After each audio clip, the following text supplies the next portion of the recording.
qui vous donne son argent a la possibilité de dominer sur vous. C'est pourquoi la Bible est claire. Ne devez rien à personne. Est-ce que quelqu'un me comprend? Ne devez rien à personne. Il est important de se battre pour doter sa femme. Ma soeur, toi aussi ne regarde pas l'âge qui avance et puis tu dis, bon, allons emprunter de l'argent. Est-ce que celui chez qui vous allez emprunter, est-ce que vous connaissez son état d'âme? Est-ce que vous savez ce qu'il peut utiliser comme magie pour remonter le filon jusqu'à vous? Les prêts lors des dots, des versements des dots, bien aimé, c'est à la base de certaines possessions d'esprit de femme et mari de nuit. Qui m'a donné un amen. Je le dis par expérience, je le dis parce que nous avions accompagné et nous continuons à accompagner plusieurs couples dans leur délivrance avec des problèmes qui ont commencé ce jour-là. Où est-ce que tu as eu l'argent? Comment est-ce que tu as eu l'argent? Si tu voles de l'argent pour aller épouser, celui à qui tu as volé de l'argent peut utiliser la sueur de son argent pour atteindre ton foyer. Qui m'a donné un amen. C'est comme ça qu'il y en a, ils se sont mariés avec la femme. Après, ils n'éprouvent plus le désir d'aller avec la femme. Ou la femme n'éprouve plus le désir de son mari, d'aller avec son mari.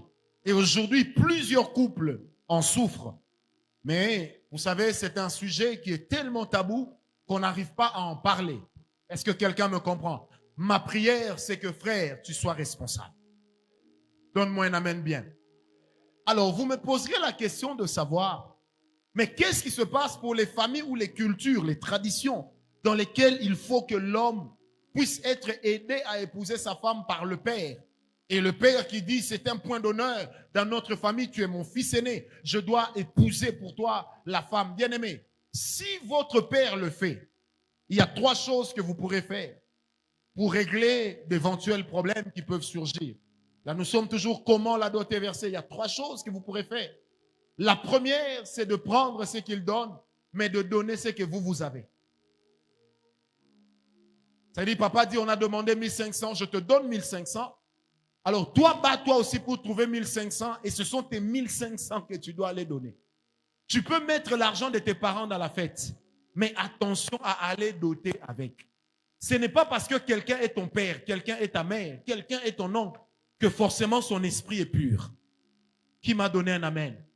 La deuxième des choses que tu peux faire, si vraiment tu es serré, tu peux les laisser doter, mais viens racheter ta dot pour la même valeur à l'église. Et c'est là que la Bible parle même de l'offrande de rachat. Viens annuler l'acte spirituel qui a été conclu lorsque l'autre était en train de verser la dot pour toi. Qui m'a donné un amen? Je sais qu'à ce niveau, ça va décourager. Ça va décourager les fainéants et les paresseux qui comptent sur les parents, sur leurs grands frères, sur leurs grandes sœurs pour se marier. J'ai toujours dit, si tu comptes sur les autres pour te marier, compte aussi sur les autres pour être des troisièmes personnes dans votre lit. Qui m'a donné un amen? Très bien. Et vous ne pouvez pas vous imaginer les conséquences qui peuvent surgir ou qui peuvent s'en suivre si jamais vous tombez sur une femme